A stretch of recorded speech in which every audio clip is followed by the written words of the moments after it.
Stop doing these 6 harmful habits after 70. Your health depends on it. You've lived through seasons most people can't even imagine. You've seen the world change in ways that still leave people breathless. Decades of laughter, love, heartbreak, and resilience, all etched into the lines of your story. You've built families, careers, communities. You've made sacrifices no one saw, and you've kept going even when the weight felt unbearable. You've earned every silver strand in your hair and every truth in your heart. But here's something no one tells you. Just because you've crossed the threshold of 70 doesn't mean you're coasting toward the end.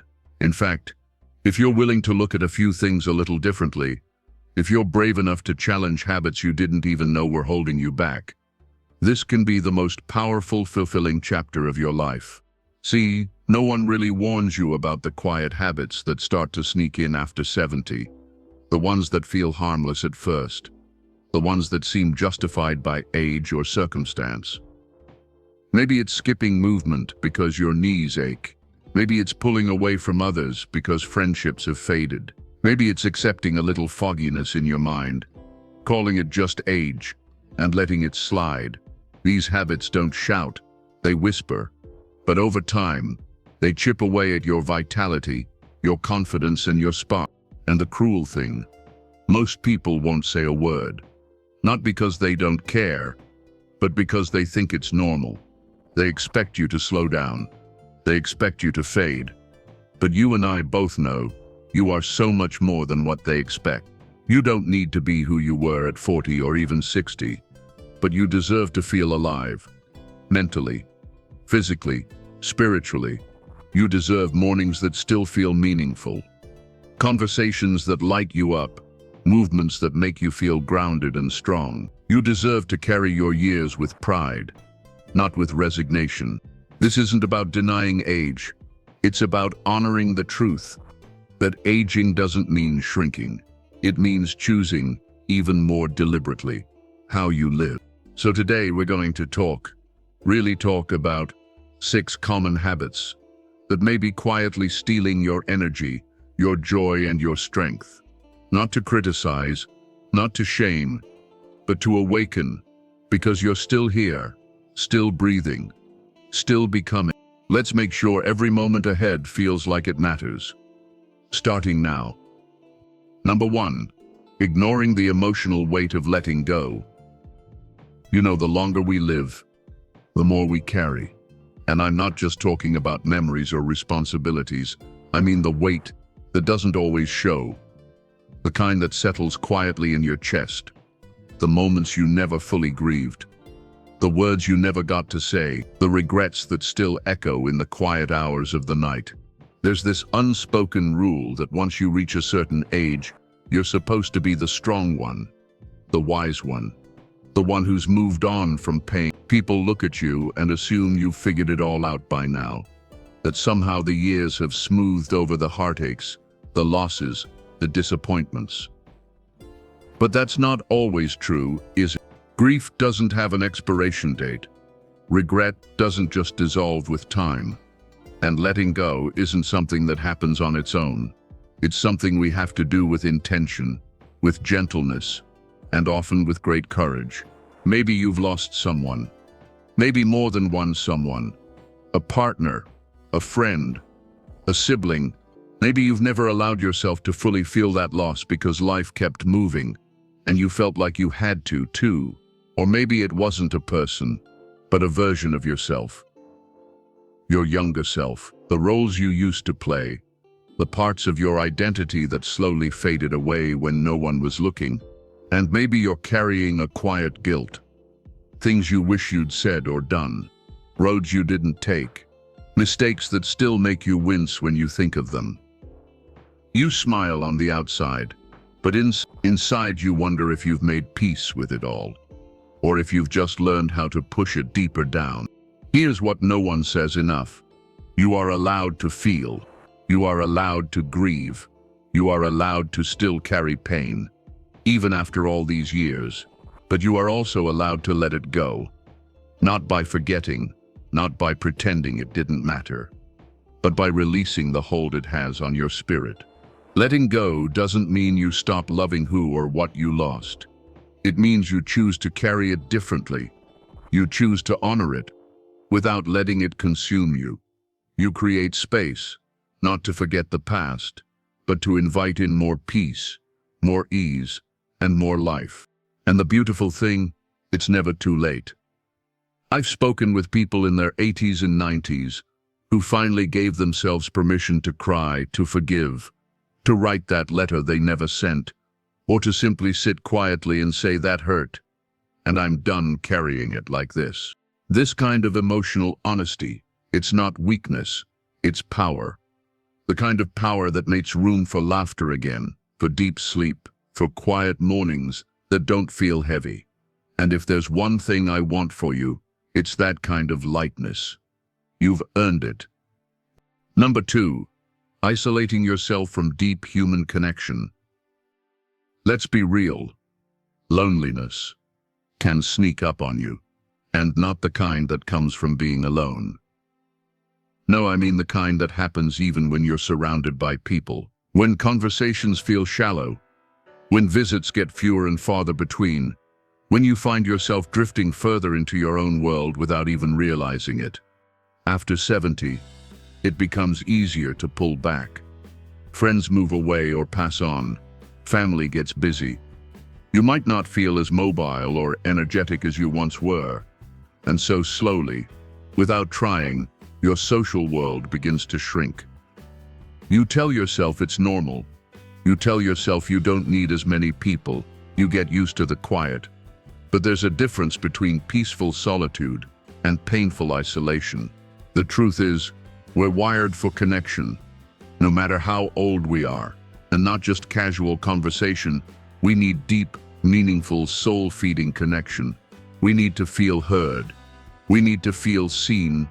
We need to laugh, to share stories, to be reminded that we matter to someone. When that kind of connection fades, the impact isn't just emotional, it's physical. Studies show that loneliness can be as damaging as smoking multiple cigarettes a day. It can affect your memory, your sleep, your immune system. It can even shorten your lifespan. That's how serious it is.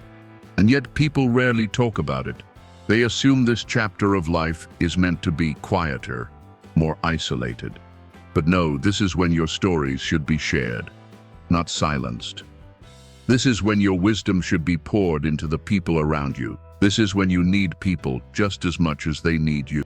Reconnecting doesn't have to mean big, dramatic gestures. It can be as simple as calling someone you haven't spoken to in a while.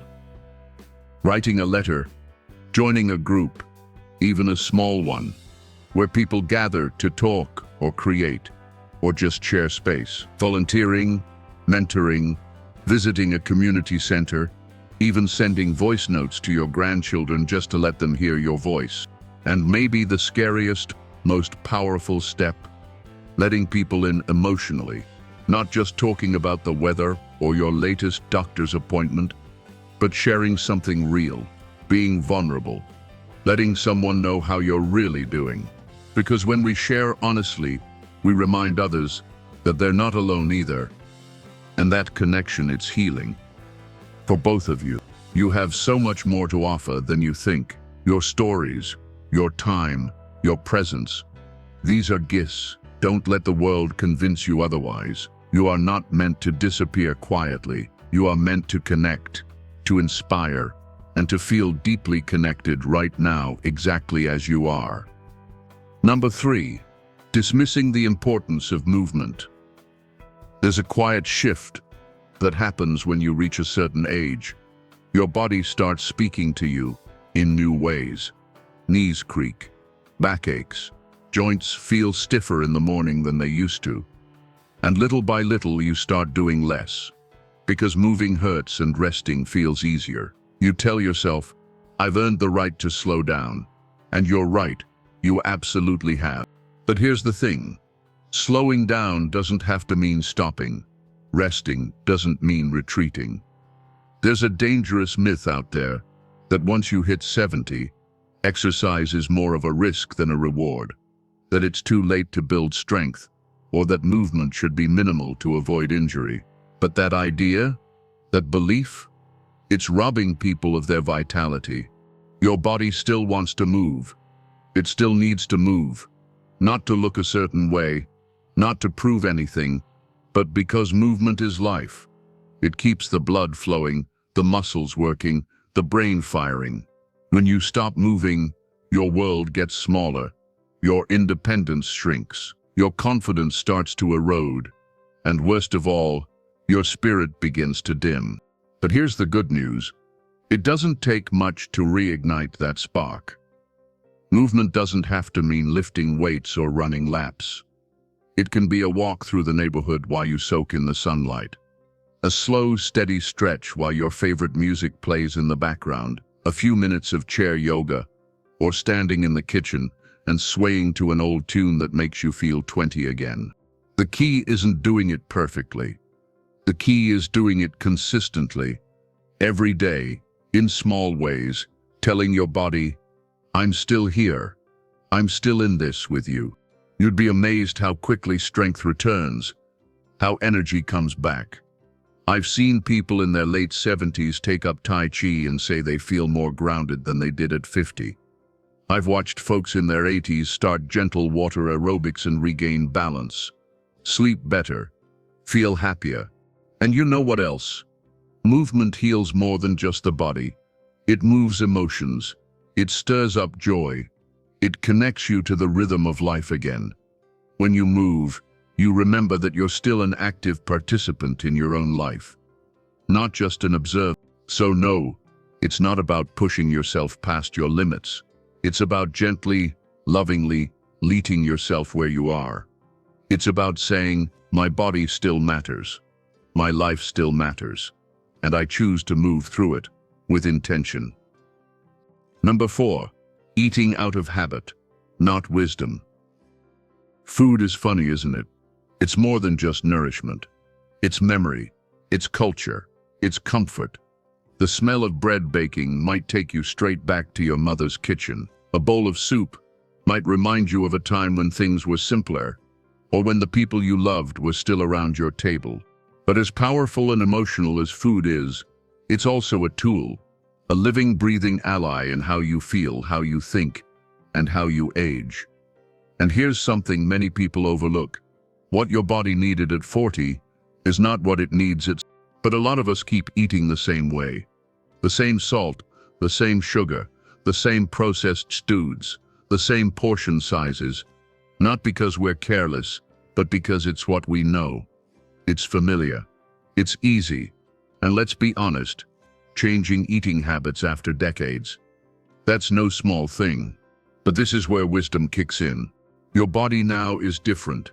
It's wiser, but it's also more sensitive. It processes sugar differently. It reacts to heavy fats or excess sodium more strongly. Your digestive system slows down.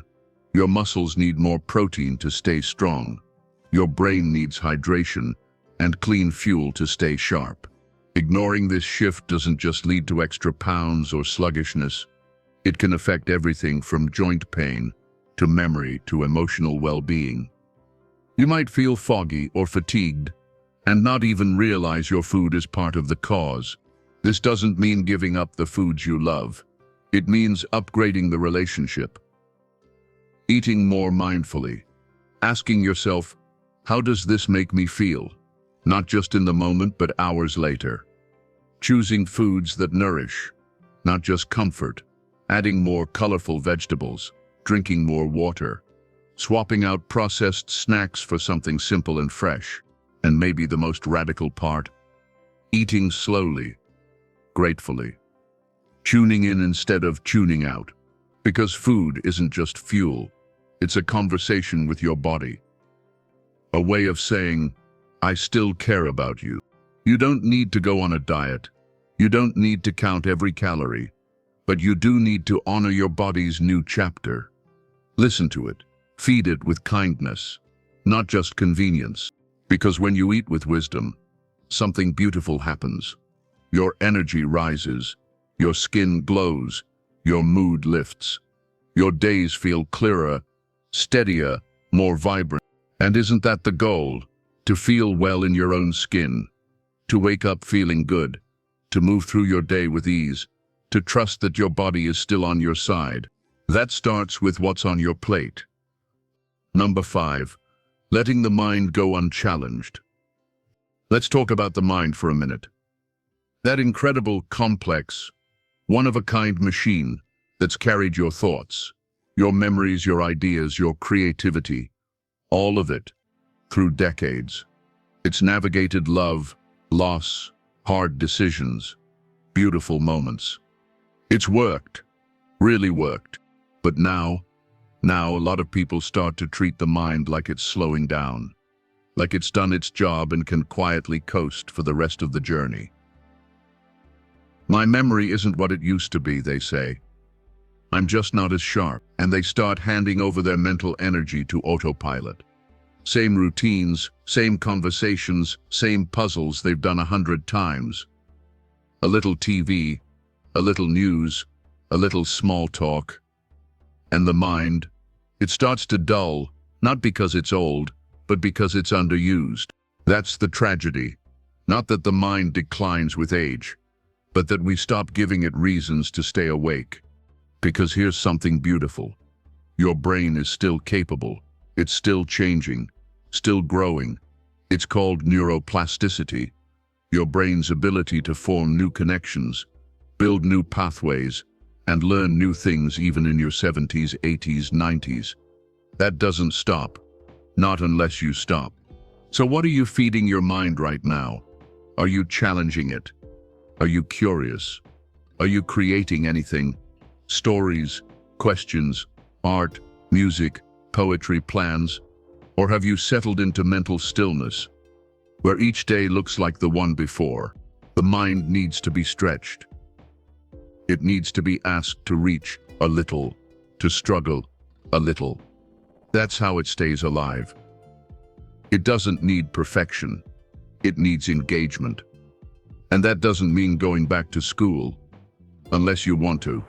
It means asking better questions, reading new things, writing letters, journaling your life stories, learning to use new technology, exploring topics that make your brain feel lit up. And maybe most importantly, it means purpose. Your mind needs something to care about, something that matters. A reason to wake up and think, whether that's mentoring a younger person, joining a book club, starting a community project, or simply writing down all the wisdom you've gathered over the years. Use your mind, because your thoughts still matter. Your insights still matter. You've got decades of knowledge most people would love to learn from. Don't let that gold go quiet. Don't let your mind retire just because society says you're past a certain age. You're still brilliant, still curious, still capable of deep thought and sharp wit and creativity that could surprise even you. Let yourself be amazed. Number 6, believing you're past your prime. This one might be the heaviest, because it doesn't show up in your body or your schedule. It shows up in your beliefs, in the quiet hidden thoughts you carry about who you are now. There's this dangerous idea out there that after a certain age, your best days are behind you, that you've already done your big things, had your big love, built your big life, and now it's time to slow down, fade back, and watch the world move on without you. And I'm here to tell you, no, absolutely not. You are not past your prime. Your life is not winding down. You are not done creating meaning, building joy, discovering new things about yourself, or doing something you've never done before. This belief that aging equals irrelevance isn't yours.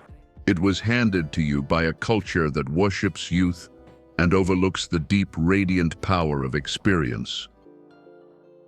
It's a lie that says your value has an expiration date, but you know better. You've been through too much to believe that the number on your birth certificate defines you. You've lived too much to accept the idea that growth stops now. The truth is, your prime is whenever you decide it is. And for some people, that's right now. This season of life, when you're no longer proving yourself to anyone, when you're more grounded in who you are, when you've got nothing to prove and everything to give. That is the prime.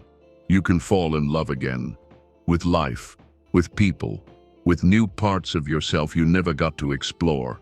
You can start a new project, travel, learn a new skill, make new friends, dream new dreams. Your story is still being written. And just like the last chapter in a great book, this part can carry the most meaning, the most emotion, the most truth. So don't shrink. Don't accept smallness. Don't let the world tuck you into the background. This is your time to shine, in a different way, wiser, quieter maybe, but no less bright. You don't have to move fast. You just have to move forward, with intention, with self-respect, with a refusal to buy into the myth that your moment has passed. Because your moment, this moment, is happening right now, and you're in the center of it. Conclusion: this chapter is yours to claim. So here we are, 6 habits, 6 quiet choices that so many fall into without even realizing. Not out of carelessness, not out of weakness, but because no one told you that the rules change after. No one warned you that the very things that once served you might now be silently working against your vitality. But now you know. And knowing is. Let's walk back through it together. You don't have to carry emotional weight just because it's been with you for years. You're allowed to set it down. You're allowed to cry, to release, to breathe more freely. You don't have to accept shrinking social circles and lonely afternoons as just how it is now. You are still wired for connection, and the right people are out there waiting for your stories, your voice, your presence. You don't have to sit still in a body that craves motion. Even gentle movement brings you back to life. You can move, stretch, dance, walk, and feel your aliveness again. You don't have to eat the same way you did 20 years ago. You can nourish yourself with wisdom, choosing what fuels your energy, your mind, and your mood. You don't have to let your brilliant mind fall asleep. Challenge it, feed it, give it something to care about. Watch how it rewards you. And finally, most of all, you don't have to believe for one more second that your best is behind you, that your prime has passed. You are still becoming, still unfolding, still capable of astonishing yourself and everyone around you. This chapter isn't the afterthought, it's the crescendo. You've lived enough years to stop worrying what anyone thinks, to choose joy on purpose, to speak your truth boldly, to wake up each morning and say, I'm still here, and I'm not done yet. You are not fading, you are ripening. And there is still so much ahead. So let this be the moment you decide not to fear age, but to honor it, to rise with it, to become even more of who you were always meant to be. Because this chapter, it's yours, and it's going to be beautiful.